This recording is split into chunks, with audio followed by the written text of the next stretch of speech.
아, 안녕하세요. 네, 아니 작년에도 불러주셔서 처음으로 집에서 일기를 썼는데 또 불러주셔가지고 이제 가문의 영광입니다. 저희 가문 대대로 기억하고 오늘을 자손 대대로 잊지 않도록 하겠습니다. 어, 그, 네, 저는 여기 화면이 나오나요? 예, 나오죠. 예, 네. 여기 모니터가 있구나. 네, 너무 좋은데네요. 네, 그러면 제가 잠깐 기도하고 그리고 시작하도록 하겠습니다. 하나님 감사합니다. 주님 부르실 때 망설이지 않고 달려간 멋있는 분들 이 자리에 있습니다. 하나님, 때로는 젊을 때 달려가셨지만 이제 나이가 들고 또 머리가 희끗해지고 그러셨지만 여전히 주님의 아름답고 소중하고 하나님 부르실 때 모른 척하지 않은 귀하고 아름다운 하늘의 가장 귀한 분들 앞에 서게 하시며 감사하고 오늘 주님께서 하시고 싶은 이야기를 저를 통해 주시옵소서. 우리 예수님의 이름으로 기도합니다. 아멘. 네, 여러분, 저는 항상 저는 뭐 이렇게 막 부흥이 시킨 적도 없고 제가 선교사로 전 나가려고 그랬는데 하나님이 이제 바꾸 놓으셔가지고 선교사로도 못 나가고 그런 작년에 이 이야기를 제가 좀 많이 해드렸는데요. 이렇게 자격 없는 사람이 여기 쓰는 게 큰 도움이 안 될 것 같아서 작년에는 제가 이제 여기를 그 풀로 다 참석을 했습니다. 참석하면서 중보기도하는 마음으로 참석했는데 이제 올해는 제가 그럴 시간이 좀 안 돼서 대신 이 집회를 위한 릴레이 금식에 제가 참여했어요. 그래서 30일 동안 여러분 열심히 금식했습니다. 그래서 혹시라도 제가 별로 도움 안 되는 얘기 해도 그거 보시고 좀 이뻐해 주시기를 부탁드리겠습니다. 저는 어쨌든 선교사를 하려고 했고요. 근데 그 직전에 하나님이 이제 개척하게 해서 교회를 세웠는데 저희 교회는 선교적 교회입니다. 그리고 저는 이제 1년에 한 대여섯 번 열심히 이제 선교를 다니면서 다음 세대들을 세우고 있고요. 저희 교회는 어쨌든 아이들이 이제 그 걸음마만 하면 다 이제 국내 선교를 열심히 보내서 복음 전하고 많이 깨달은 게 시골 마을 이장님들이 굉장히 각박하신데 서울 어린이들한테는 너무 약하시다는 걸 저희가 알게 됐어요. 그래서 우리 애들이 가서 복음 전하면 회개하고 주님께 돌아온 일이 있어서 저희는 아무튼 선교적 교회를 열심히 하고 있습니다.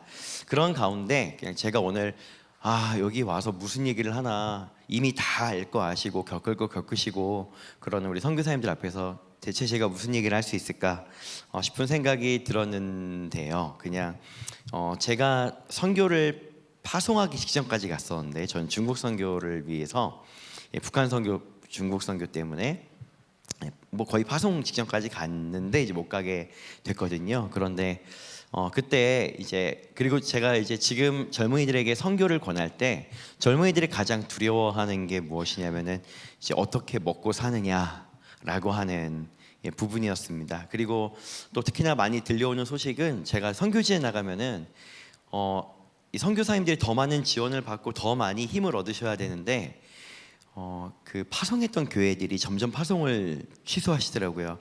코로나 지나니까 재정이 뚝 떨어지니까 제일 먼저 이제 멈추는 것이 선교사 지원, 선교사 파송, 또 나간 분들 돌아오라고 하고 이제 이런 일들을 보면서 어떻게 먹고 사나 이런 고민들을 많이 할 때 그냥 제가 겪고 느꼈던 이야기를 함께 나누면서 그러면 좋을 것 같습니다. 우선은 제가 여기 상위법 우선의 법칙이라고 제가 썼는데요. 사실 이건 원래 있는 용어입니다. 성경에는 두 가지 법이 나와요. 뭐가 나오냐면은 생명의 성령의 법이 나오고 죄와 사망의 법이 나옵니다. 그래서 로마서 8장에는 이런 말씀이 있죠. 그러므로 이제 그리스도 예수 안에 있는 자에게는 결코 정죄함이 없나니 이는 그리스도 예수 안에 있는 생명의 성령의 법이 죄와 사망의 법에서 너를 해방하였습니다. 이렇게 되어 있습니다. 이걸 이제 한마디로 하면 저는 이제 이렇게 정리를 했습니다. 생명의 성령의 법이 죄와 사망의 법보다 우선한다. 이렇게 제가 이제 결론을 내렸어요. 상위법 우선의 원칙이라고 하는 것은 동일한 상황에 더 먼저 우선되어지는 어떤 법이 있다라고 하는 얘기입니다. 가령 우리가 저도 오늘 운전하고 왔는데요. 이렇게 사거리에 파란불이 켜지지 않으면 우리는 운전해서 갈 수 없죠. 그러면은 잘못된 거죠. 이게 일반적 법입니다. 그런데 상위법이 있어요. 예를 들어서 경찰일 경우에, 그런 범죄자가 도망가고 있는 응급 상황일 경우에는 신호를 무시하여 국가 안보를 또는 민생을 책임진다라고 하는 법이 있죠. 이 두 개는 다른 법인 거예요. 그래서 경찰일 경우에는 상위법에 적용이 되는 것입니다. 경찰도 똑같이 파란불 다 지켜야 되고, 다 지켜야 되면은 이제 잡을 수가 없겠죠. 그런 것처럼 그걸 상위법 우선의 원칙이라고 하는데, 우리는 지금 이 땅을 살고 있지만, 그러나 우리의 신분은 이제 하늘 나라잖아요. 그래서 우리에게는 두 가지 법이 존재합니다.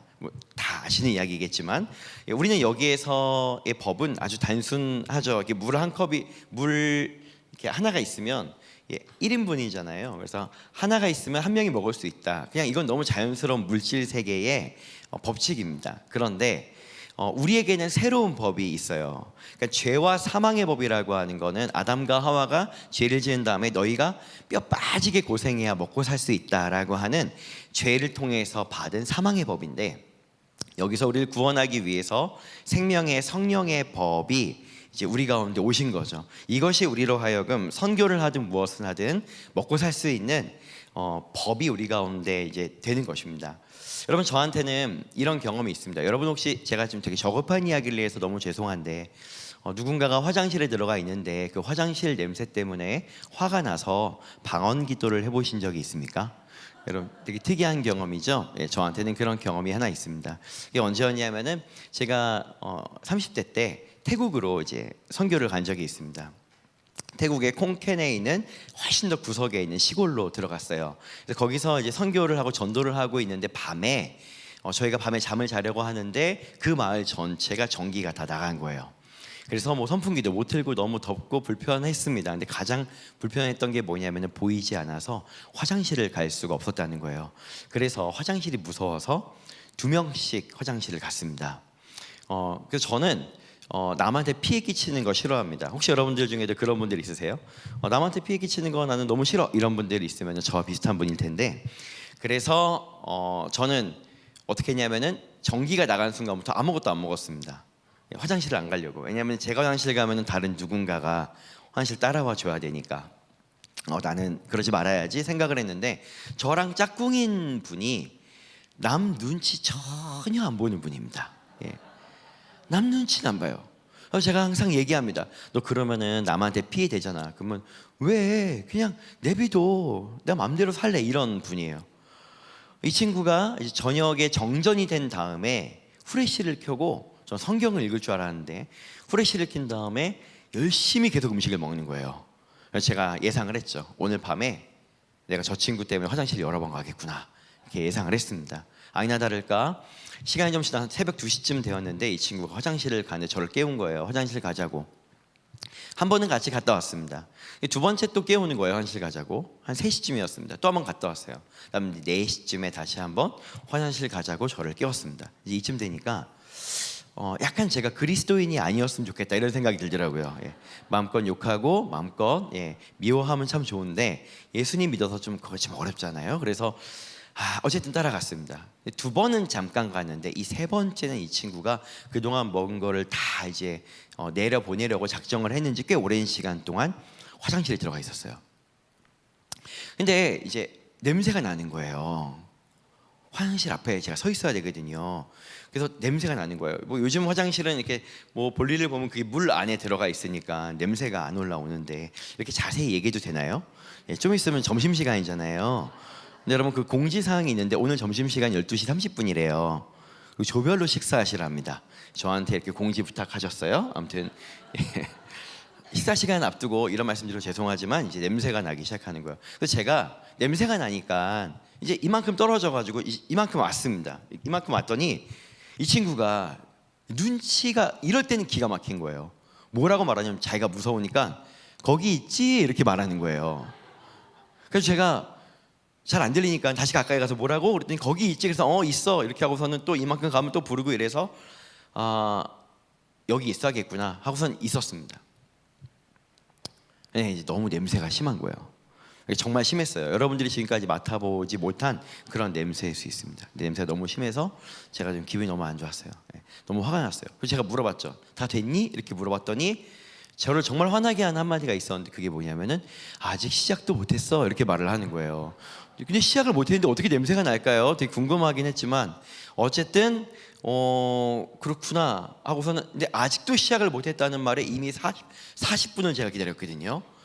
너무 화가 나는 거예요. 제가 너무 화가 나가지고 그 친구한테 욕할 수도 없고 미워할 수도 없어가지고 근데 이게 냄새가 나고 막 너무 화가 나는데 제가 막 화가 나고 막 울각불각하고 막 어떻게 할지 모르겠고 막 그런데 막 어느 순간 보니까 제가 방언을 하고 있더라고요. 방언으로 욕을 하고 있었던 것 같아요. 방언이 되게 세게 나오는 거예요. 이렇게 막 제가 욕을 하는 건지 방언하는 건지 모르게 이렇게 방언을 하고 있었어요. 근데 제가 이렇게 방언을 어쨌든 그냥 뭐 말이 나왔으니까 방언을 하고 있는데 한 1분인가 2분 정도 지나서 갑자기 온 마을에 전기가 들어오기 시작하는 거예요. 놀랍지 않아요? 그래서 너무 다행히 저는 나 간다 하고 들어가서 잠을 잘 수 있었어요. 그 다음날 아침에 선교사님이 물어보시는 거예요. 어젯밤에 화장실에서 방언한 사람 누구냐? 이렇게 물어보시는 거예요. 저라고. 그랬더니 저를 붙잡고 진짜 놀라운 일이라는 거예요. 이 선교사님이 그 마을에 20년 동안 살았는데 그 선교사님이 뭐라고 말씀하셨냐면은 얘네들은 절대로 밤에 와서 뭐 안 고쳐. 기대하지 마. 아침 9시 전에도 안 와. 점심 먹으면 와서 전기에 고칠 거야. 그 전에 선풍기 돌아갈 거라고 생각하지 마. 이분이 20년 동안 단 한 번도 그걸 본 적이 없다는 거예요. 근데 이분이 자다가 소리 들려서 깼는데 이게 방언 소리였고 갑자기 방언 소리가 들리자마자 전기가 들어왔는데 자기가 화장실 앞에서 밤에 방언하는 기도도 처음 들었고 20년 만에 그리고 20년 만에 밤에 전기가 다시 들어온 일도 처음 있다는 거예요. 그 선교사님 말씀하시는 거죠. 이거 네 방언 때문에 마을에 전기가 들어왔다 그러는 거예요. 저는 어쨌든 너무 부끄러웠어요. 왜냐하면 좀 화나서 방언했는데 이걸 되게 거룩하게 들어준 거잖아요. 얼마나 감사해요. 근데 이제 그렇구나. 진짜인가? 가짜인가? 이게 뭐 이런 일이 있을 수 있나? 아무튼 저는 그렇게 생각을 했습니다. 그리고 저한테 또 하나의 사건이 있어요. 어떤 사건이냐면은 이것도 태국에서 있었던 일이네요. 예. 태국에 이제 선교를 간 적이 있습니다. 학생들을 데리고 갔어요. 근데 제가 학생들을 이끌고 갔는데 이제 그 중에 한 명이 누구냐면은 어제 저녁에 앞에서 찬양 인도한 분 있죠. 동글동글하고 키 작고 동글동글한 유진익 전도사님. 예. 그분이 이렇게 기타 이렇게 하고 하잖아요. 잘 봤어요. 이렇게 숨을 들이마시면 기타가 이렇게 떠요. 이렇게. 예. 기타가 이렇게 떠요. 예. 저 뒤에 앉아 있는데 지금 뭐 저분이 그때 제가 데려갔던 학생이었어요. 저분은 고등학교 때부터 코를 많이 흘렸어요. 예. 코를 얼마나 많이 흘리는지 코가 이렇게 안 흐르고 너무 많아서 이렇게 옆으로 이렇게 흐르는 그런 분이었는데 주님의 은혜로 찬양인도 여기 하고 있잖아요. 얼마나 은혜로워요, 그렇죠? 그러니까 근데 아무튼 이제 같이 선교를 갔어요. 근데 그때 막 폭우가 엄청나게 많이 내렸습니다. 저희는 매일매일 새로운 산에 사는 부족들을 다니면서 전도 집회를 했어요. 가서 뭐 열심히 율동도 하고 복음 전파도 하고 뭐 이렇게 막 치유 사역도 하고 뭐 다 이렇게 하면서 돌아다녔는데 하루는 저희가 아침에 가려고 준비를 하고 있는데 그쪽 전화가 온 거예요. 그쪽 무전기가 왔죠. 뭐라고 왔냐면은 어젯밤에 너무 비가 많이 와서 집회를 취소하겠다 이렇게 연락이 왔어요. 이제 왜냐면은 이 집회를 취소 안 해도 되잖아요. 그럴 때 우리가 올라올 수가 없대요. 이 땅이 너무 질어서.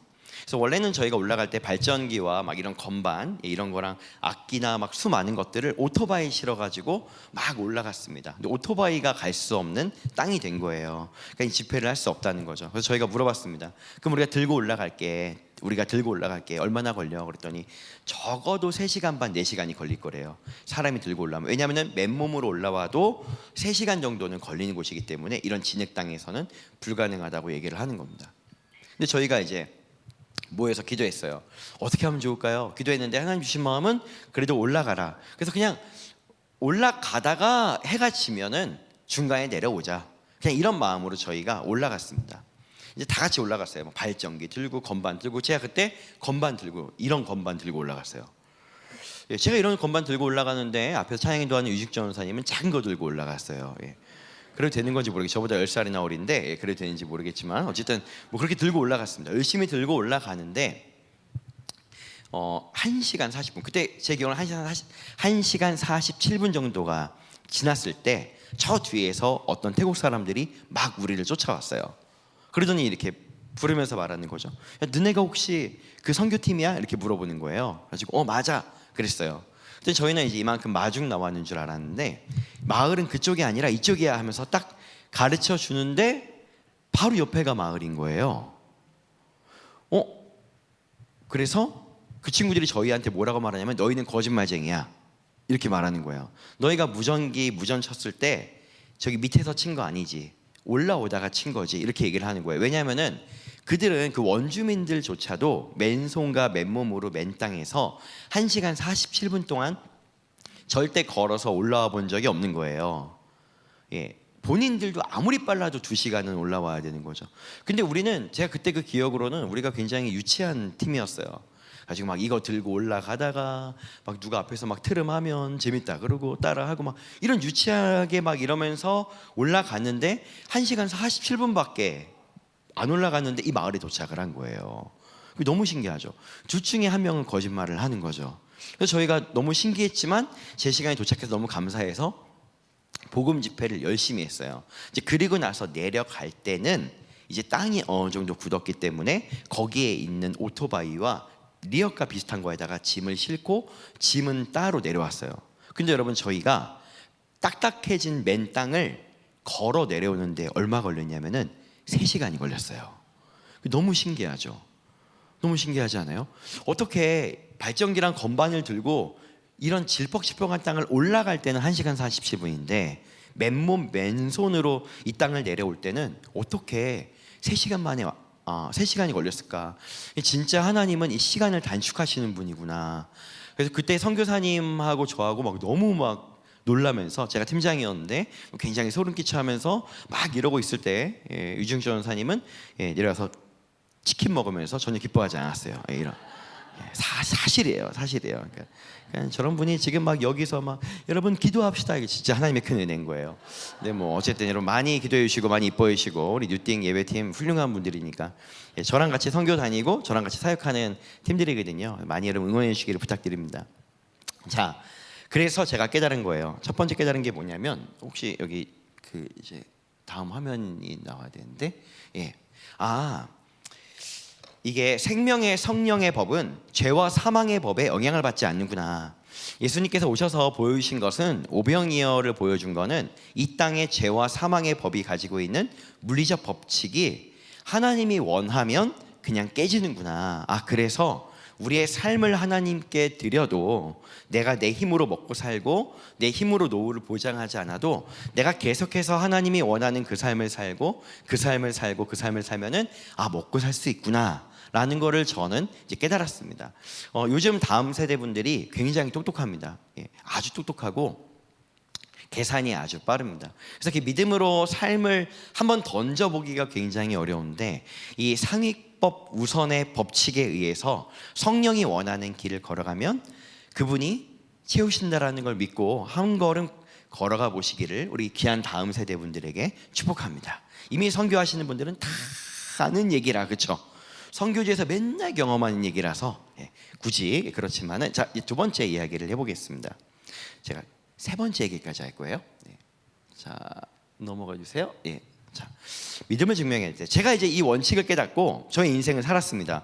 진짜 하나님이, 제가 선교를 갈 때 돈이 없을 때에도 하나님이, 제가 기도하고 있는데 누군가 저한테 이렇게 봉투를, 기도실에 기도하고 있는 저한테 봉투를 탁 놓고 막 뛰어서 도망갔어요. 제가 잡으려고, 나한테 돈을 준 그 놈을 잡으려고 막 뛰어가 봤거든요.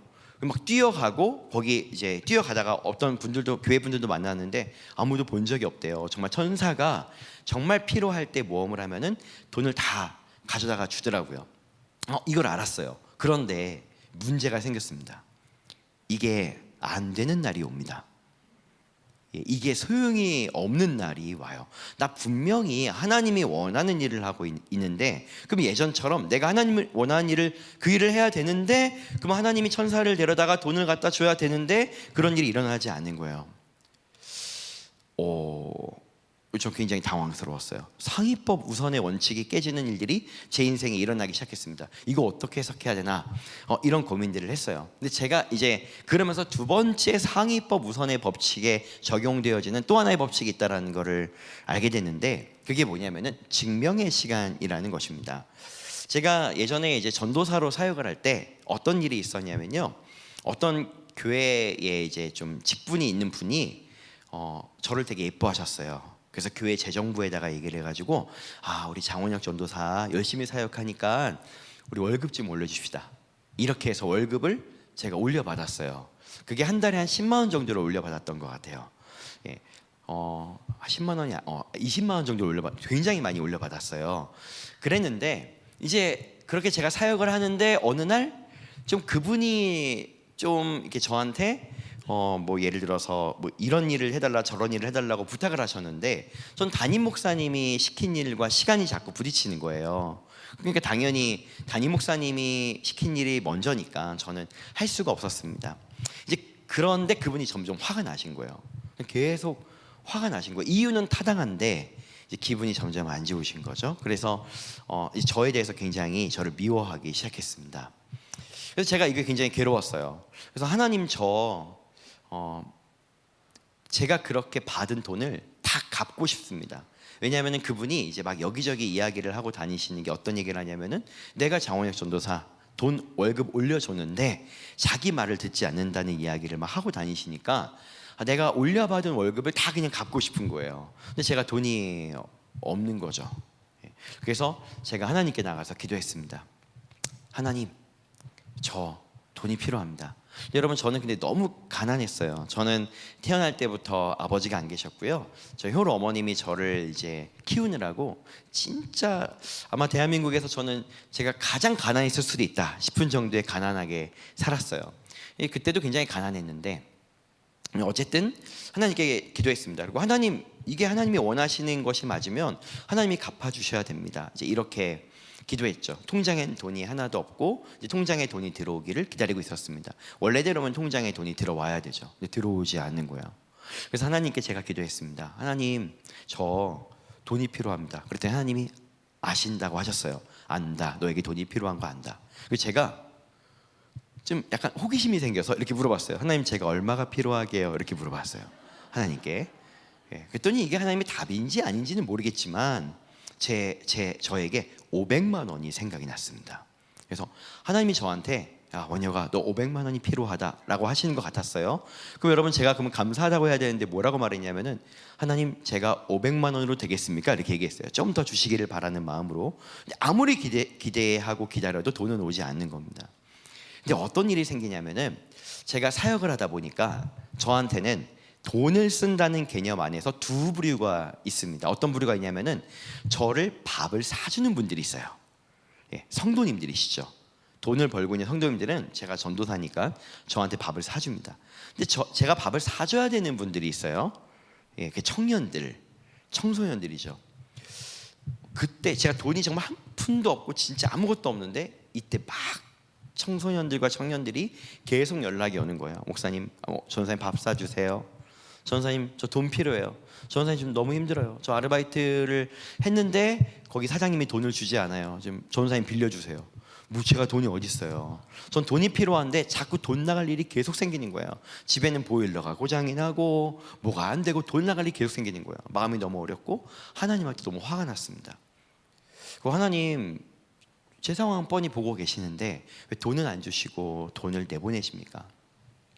그랬어요. 근데 그때 이제 하나님께서 저한테 하셨던 말씀은 무엇이었냐면은, 내 믿음을 보여라 였습니다. 믿음을 보인다는 게 뭔지 저는 몰랐어요. 근데 제가 그때 청소년부 예배 때 아브라함에 대해서 설교를 할 차례였습니다. 아브라함이 이삭을 바치는 장면이었어요. 근데 제가 아브라함이 이삭을 바치는 장면을 아무렇지도 않게 보다가 이 장면을 보면서 봤을 때 이상한 게 한 가지 있었습니다. 그게 뭐냐면은 하나님께서 아브라함의 자손을 바다의 모래처럼 하늘의 별처럼 많게 하겠다고 하셨는데 딱 하나 낳게 하고 다시 가져가시는 거잖아요.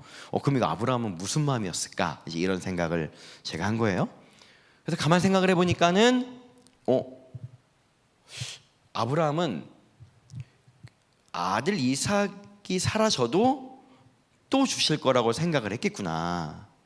그런 생각을 제가 했습니다. 그래서 제가 갑자기 이게 제 상황에 확 와닿는 거예요. 이게 무슨 얘기냐면은 돈이 필요하다고 하나님께 나아갔는데 자꾸 돈을 더 써야 되는 이 상황은 이거 하나님이 만드신 상황인 건가 보다. 돈을 주신다는 걸 만약에 내가 확실하게 알면 지금 못 쓰지 않을 텐데, 내가 만약에 오늘 10만 원을 썼는데 내일 100만 원 주실 것을 알면 오늘 10만 원 쓰는 게 아깝지 않을 텐데, 내가 지금 돈을 못 쓰고 있는 거는 주실 것을 못 믿어서 그러는 거구나. 그러면은 내가 지금 하나님께 달라고 요청은 했지만 이걸 받을 믿음이 나한테 없는 거구나라는 걸 깨달았습니다. 그래서 제가 어떻게 했냐면은 바로 은행으로 달려갔어요. 제 은행에 있는 모든 돈을 탈탈탈 다 털었어요. 당장 내일 쓸 돈이 하나도 없게, 완전히 버스도 탈 돈도 없고 아무 돈도 없게 다 털었어요. 그리고 나서는 사달라는 친구들 밥을 다 사주고 어려운 사람한테 돈 다 보내고 완전히 통장을 제로로 만들었습니다. 딱 이렇게 만들었어요. 그리고서는 이제 그 다음날 아침에 저는 돈이 없으면은 이제 큰일 나는 상황이 생겼습니다. 가장 두근두근 거리는 밤이죠. 후회했다가 잘했다가 아니야 잘했어 이랬다가 후회했다가 이것이 반복되어지는 믿음 없는 밤이죠. 근데 하나님은 너무 어김없이 그 다음날 오전 10시 아직도 기억이 나요. 딱 전화가 왔어요. 그냥 어떤 분이 전화 와서 저한테 이렇게 말하는 겁니다. 전우사님이 계시는 교회 이름이 뭐예요? 그래서 제가 이야기를 해줬더니 저는 거기에 헌금을 해도 되나요? 이렇게 물어보는 거예요. 그래가지고 네 해도 돼요. 얼마예요? 그랬더니 500만 원이래요. 그 돈이. 그래가지고 이 500만 원이 뭐예요? 그랬더니 이분이 사기를 당했다가 이 사기를 당한 사람을 잡았대요. 그래가지고 법원에 넘겨가지고 2년간의 재판 끝에 5천만 원의 변상을 받았답니다. 그거에 대한 11조라는 거예요. 근데 아침에 기도하는데 이제 저희 교회에 보내라고 한 거죠. 그래서 제가 물어봤어요. 약간 기분이 안 좋아서 물어봤어요. 하나님이 저주라고 했어요? 제가 다니는 교회 내라고 했어요? 이렇게 물어봤어요. 정확하게 물어봤어요. 근데 그분이 아주 정확하게 전도사님이 사역하는 교회에 헌금하라고 했습니다. 기분이 너무 안 좋은 거예요. 내 믿음으로 남 좋은 짓 하고 있는 거잖아요. 제가 마음이 너무 안 좋은 거예요. 와, 하나님께 이렇게 화날 때가 없는 거죠. 그래서 제가 2번 확인했어요. 다시 한 번 더. 이거를 확인할 때 얼마나 없어 보여요, 사람이. 그렇지 않아요? 속이 훤히 보이잖아요. 근데 저는 이 창피한 거를 무릅쓰고 다시 한번 물어봤습니다. 저주라고 하셨나요? 아니면은 교회 헌금하라고 했냐? 다시 한번 정확하게. 이건 11조기 때문에 교회 헌금을 하라고 했습니다. 정확하게 말씀하셨어요. 그래서 제가 기쁜 마음으로 전화 받다가 그러세요. 예, 그랬어요. 속이 요만해져가지고, 여러분 제 A형이거든요. A형도 여러 종류가 있는데 AAA예요. 완벽한 A거든요. 그래서 속이 요만해져가지고 그러세요. 그랬어요. 그랬더니 이제 저의 계좌를 알려달라고 하고 돈을 보내겠다고 하고 전화를 끊는데 뭐라고 말씀하셨냐면 이렇게 말씀하셨어요. 그런데 이거 제 이름으로, 그러니까 그 돈을 주시는 분 이름으로 11조라고 안 써도 됩니다. 거기다가 뭐라고 쓸지는 전도사님이 결정하세요. 그러는 거예요. 그러니까 돈은 교회에다가 하겠지만은 거기다가 쓸 자유는 저한테 있대요. 그래가지고서는 그럼 내가 뭐라고 쓰나? 제가 그렇게 생각을 했죠. 장원혁 전도사님에게 주십시오 이렇게 써가지고 헌금할까? 그러면 저한테 줄 거 아니에요. 저한테 수많은 생각을 하는 거예요. 그날 밤에 이거 헌금하지 못하고 수많은 밤을 지새웠습니다. 그랬는데 제가 기도하다가 문득 든 생각이 있었어요. 그리고 다시 제가 전화를 드렸습니다. 그리고 저를 미워하고 있는 그분에 대한 상황 설명을 다 했어요.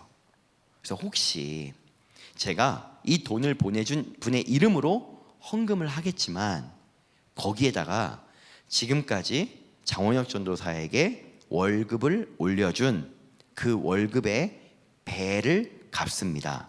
이게 거의 정확하게 2배였거든요. 2배로 갚습니다. 이렇게 써도 되는지를 물었어요.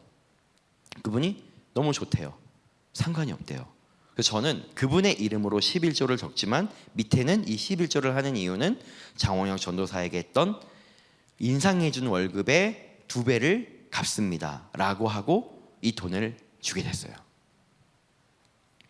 매주마다 그 장로님이, 장로님이라고 말하면 안 되는데 이거 영상에 나가죠. 예. 그분이 지금 약간 귀도 안 좋으시고 그래서 잘 모르시겠지만 이제 아무튼 그분이 매일 예배를 끝나고 나면은 제가 너무 미워서 매일 찾아오셨어요. 일부러 시비 걸고 담임 목사님과 막 이렇게 시간 겹쳐가지고 뭐 하라 그러고 안 하면은 막 화를 내시고 그랬어요. 매일매일 너무 힘들었거든요. 근데 그 주일부터 저를 찾아오지 않는 거예요. 찾아오지 않으신 거예요. 그래가지고 그 다음에 이제 시간이 좀 지난 다음에 저한테 밥을 먹자고 하셨어요. 그래가지고 이제 식당에 가지고 앉았는데 그분이 하신 얘기는 뭐냐면은 이제 에휴 그거 갚으라고 한 거 아닌데 이제 그러시는 거죠. 이분이 그 돈의 2배를 받고 나서 그분이 어쨌든 재정 보고를 중간에 받는 분이니까 받고 나서 그렇게 회개하셨대요. 내가 하나님의 주신 감동으로 월급을 올려줘 놓고 이거 가지고선 내가 사람을 뒤흔들고 있었구나. 그분이 저한테 진심으로 사과하시는 거예요. 너무 이게 하나님의 뜻이 참 너무 놀라운 거죠. 그래도 물론 저의 마음은 100% 기쁘지 않았어요. 저희가 원하는 건 돈이 제 통장에 들어오는 거였어요.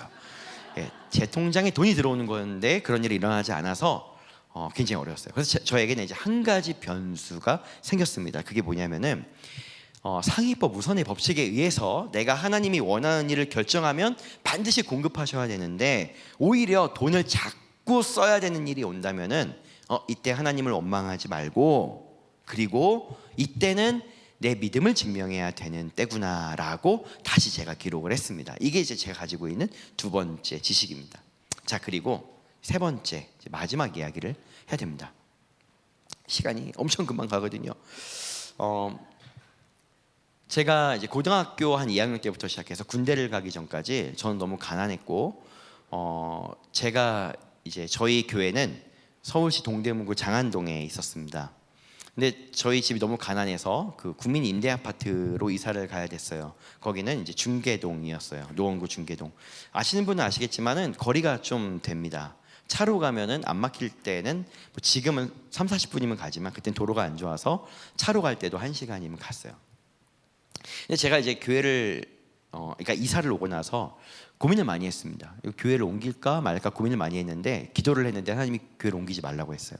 근데 문제가 한 가지 있습니다. 매일 제가 버스를 타고 교회를 가야 했는데 저희 어머님이 저한테 주시는 용돈으로는 일주일에 딱 2번밖에 교회를 못 가는 교통비였어요. 근데 저한테는 이 상위법 우선의 원칙이 있잖아요. 그래서 제가 한 번은 걸어서 이제 교회를 나섰습니다. 교회까지 걸어가는데 3시간이 걸리더라고요. 그리고서는 다시 돌아왔어요. 3시간이 또 걸리더라고요.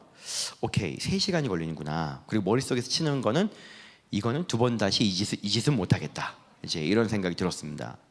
근데 아무리 기도해도 하나님이 그 교회를 다니라고 하시는 것 같았어요.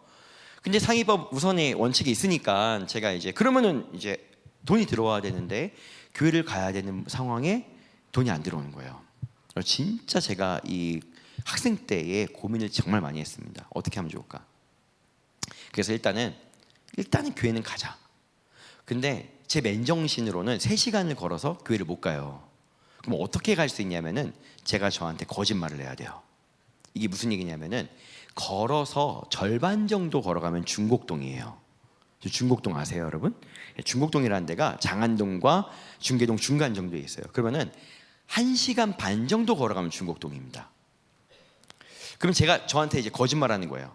교회 가기 전부터 제가 실제로 이렇게 말했어요. 야 장원영, 교회는 중곡동이야. 1시간 반만 가면 돼. 알았지? 교회는 중곡동이야. 교회가 중곡동으로 이사 왔어. 알겠지? 다른 생각하지 마. 넌 중곡동까지만 가면 돼. 제가 진짜로 저한테 막 이렇게 얘기를 하는 거예요. 그래서 제가 저한테 속는 거죠. 맞아. 그래, 이사 왔어. 그래서 속는 거죠. 그리고 어떻게든 중곡동까지만 가요. 그럼 절반이 왔잖아요. 그럼 저한테는 질문이 생깁니다. 다시 1시간 반 돌아서 집에 갈 것인가? 똑같이 1시간 반 걸어서 교회를 갈 것인가를 선택해야 되는 거예요. 그럼 뭘 선택하겠어요? 여기까지 왔으니까 가겠지. 그러니까 이게 맨정신으로 3시간 동안 교회를 간다, 이렇게 생각을 하면 못 다니는 거예요. 그러니까 제가 이제 어떻게든 나를 속여서 1시간 반 동안 걸어서 이제 교회, 그러니까 절반까지는 가자. 그럼 거기 가가지고서는 앉아가지고 온갖 후회를 하고, 뭐 어떨 때 너무 힘드니까 울기도 하고, 그렇지만 어쨌든 다시 교회를 가니까요. 그렇게 교회를 갔어요. 가가지고서는 그날 밤에 이제 보통 거기서 교회에서 잠을 잡니다.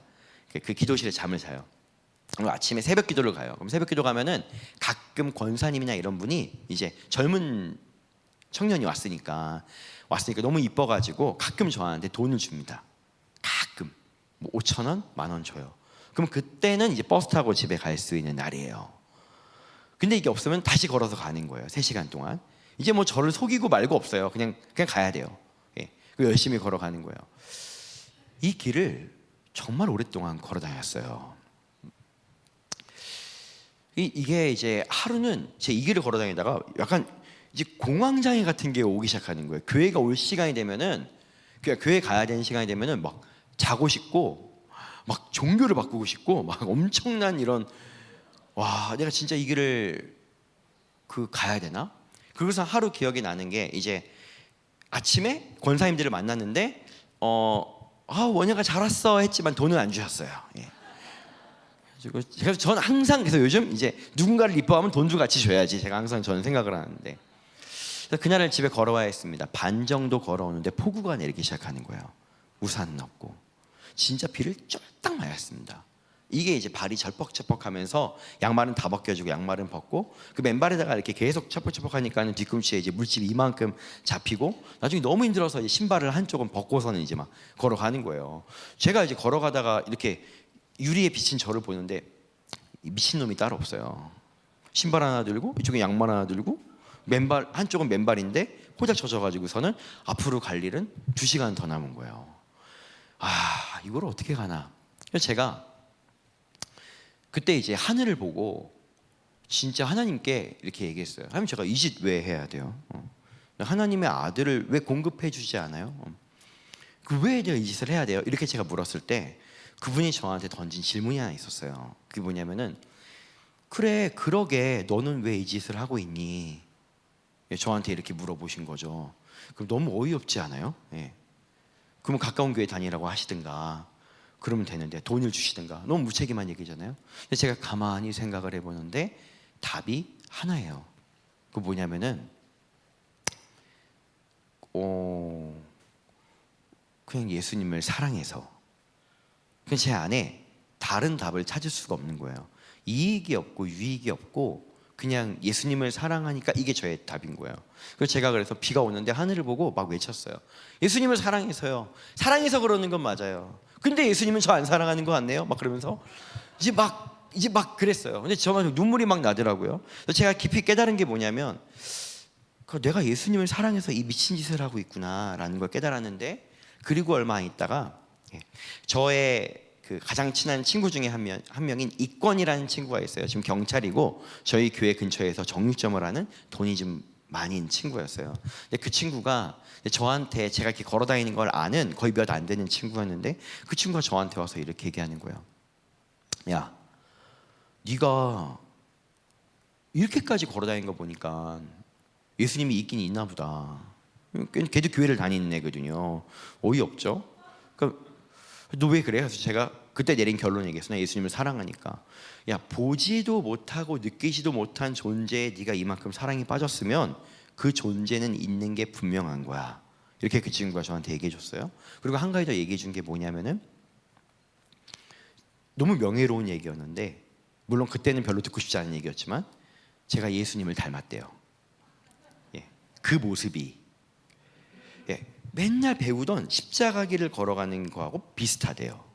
그래서 예수님을 닮았다는 얘기를 들은 거예요. 이게 너무 기쁘고 즐거웠습니다. 제가 이 얘기를 왜 하냐면요, 자랑할 것도 없고 말할 것도 없는데, 그게 이제 그 어떤 것도 안 될 때거든요. 그 여기 선교사님들 계시잖아요. 그리고 선교사가 되려고 하는 다음 세대 분들이 여기 계시잖아요. 그리고 난 제가 방금 얘기했을 때 한 두 분 정도가 이렇게 살짝 했어요. 난 아닌데 막 이런 거겠죠. 난 선교사 되는 거 아닌데. 근데 모르는 거예요. 주님이 이제 10년 후에 이제 어느 나라 가가지고 선교하고 있을 수도 있는 거예요. 모르는 일이죠. 근데 어쨌든 저는 많은 나라를 다니면서 선교사님들을 만나 뵙고 또 이제 여러 사역들을 합니다. 이게 제일 좀 마음이 아플 때가 언제냐면은, 제가 선교지를 처음 가서 어떤 분을 기도해 드렸어요. 이렇게 하나님의 음성을 듣고 기도를 해 드렸는데, 그분의 연세가 80 후반이 90 다 돼가는 분이고 백발의 할아버지였습니다. 그분이 앉아있고 제가 기도했어요. 뭐라고 얘기를 했냐면은, 하나님이 저한테 그렇게 말씀하시는 것 같았어요. 네가 이 땅을 떠나지 못하는 이유는 나를 사랑함이라. 이렇게 저를 통해 얘기해 주셨어요. 그분이 이제 그때부터 막 오열을 하기 시작하는 거예요. 이게 왜냐면, 제가 선교지를 다니니까 내가 이 땅에 계속 있는 게 맞나? 하는 선교사님이 이 땅에 있는 게 맞다 하는 분들보다 많으신 것 같더라고요. 사역이 없고, 길러놓은 제자도 없고, 세워놓은 교회도 없고, 만들어놓은 신학교도 없어요. 그러니까는 맨날 어디 가도 기죽어 있는 거예요. 선교사님들끼리 모이면은 제일 신나는 얘기가 한국 음식 얘기. 한국이 무슨 라면 나왔다더라. 막 기뻐하는데, 사역 얘기하면은 조용히 뒤로 빠져서 자기 자리로 돌아가는 분들이 있어요. 선교사님들이 분명 하나님이 부르신 심장을 가지고 이 땅에 왔는데 할 수 있는 게 아무것도 없는 거예요. 이젠 나이가 들었고, 젊은 사람들이 막 치고 올라오고, 언어는 훨씬 잘하고, 난 내가 만들어 놓은 게 아무것도 없고, 여기에서 이제 뭐 교회, 한국에 있는 교회는 파송을 끊었고, 그리고 내가 여기 있으면 막 가족들이, 한국에 있는 가족들이 막 십시일반 돈 모아가지고 보내줘가지고 그 사람들 고생시키면서 내가 여기에서 아무 사역도 못하는 것 같은데 여기에 있는 게 무슨 소용이 있나, 이 생각을 하시는 분들이 너무 많이 계시더라고요. 혹시 이곳에 그런 분들이 계신다면, 여러분, 제가 오늘 이 자리에 올라오기 전에 하나님께서 저를 통해 전달하고 싶은 얘기는 딱 하나밖에 없었습니다. 그게 뭐냐면은 이렇게 말씀하시는 거죠. 그래도 사역이 없어도 그 땅을 못 떠나는 이유는 네가 나를 사랑함이라. 두 번째는 아무런 대가가 없고 명예가 없고 성과가 없는데도 나를 사랑해서 그 자리로 지키고 있으면, 그러면은 너는 그 땅에서 예수가 되어 있는 것이다 라고 말씀하고 싶으신 거예요. 예수님의 능력도 필요하겠죠. 예수님의 지혜도 필요하겠죠. 어떤 분은 예수님의 지혜와 능력이 되어서 기적을 일으키고 막 뭔가를 세우고 막 멋있는 일들을 일으키겠죠. 근데 어떤 분들은 내가 이제 돌아가고 싶은데 혹시라도 하나님이 원하지 않으면 어떡하지? 나 이거 이제 그만두고 싶은데 혹시라도 원하지 않으면 어떡하지? 이 생각 끝에 하나님을 모른 척할 수 없어서 다시 고향으로 못 돌아오는 거예요. 가끔씩 돌아오는 한국은 점점 가족들이 이제 없어지고 낯설고 이방 땅처럼 느껴지고, 그리고 나는 여기에서 뭔가 사역을 내세울 만한 그런 소속감도 없고, 여기를 가도 이방인이요 저기를 가도 이방인인데 어느 하나 정하지 못하고 머물러 있는 이유는 사랑하기 때문이죠. 근데 하나님께서 저의 삶을 통해 말씀하셨듯이 그것은 무능력하기 때문도 아니고 뭔가 모자라서도 아니고 하나님의 음성을 못 들어서도 아니고, 그냥 그 땅에서 그렇게 예수처럼 살아갈 사람들이 필요하기 때문에, 그 땅에 예수가 필요하기 때문에 남겨놓으신 너무나도 아름다운 분들이십니다. 너무나도 아름다운 분들이십니다. 그래서 다 아시는데, 우리 없는 거 다 아시는데, 우리 써야 되지만 없는 거 다 아시는데, 사역 안 되는 거 다 아심에도 불구하고 아무것도 안 되는 상황을 허락하신 하나님은 우리에게 이렇게 말씀하시는 거죠. 누가 이 땅에서 예수가 되어주겠는가 라는 거죠. 그래서 저는 언제든지 하나님 부르시면 선교사로 갈 마음이 있습니다. 근데 제가 꿈꾸는 거는 그런 거예요. 가서 막 그렇게 엄청나게 뭘 잘하고 많은 업적을 가지고 있고 성과를 내는 이런 선교사, 저 이 땅에서도 그런 거 못하거든요. 그렇지만 하나님이 만약에 나를 그냥 그 땅에 예수로 살아라 라고 한다면 나 그래도 그 땅을 밟을 용기를 내야지. 나 이것도 아름답다고 꼭 생각하고 살아야지. 이런 마음 가지면서 삽니다.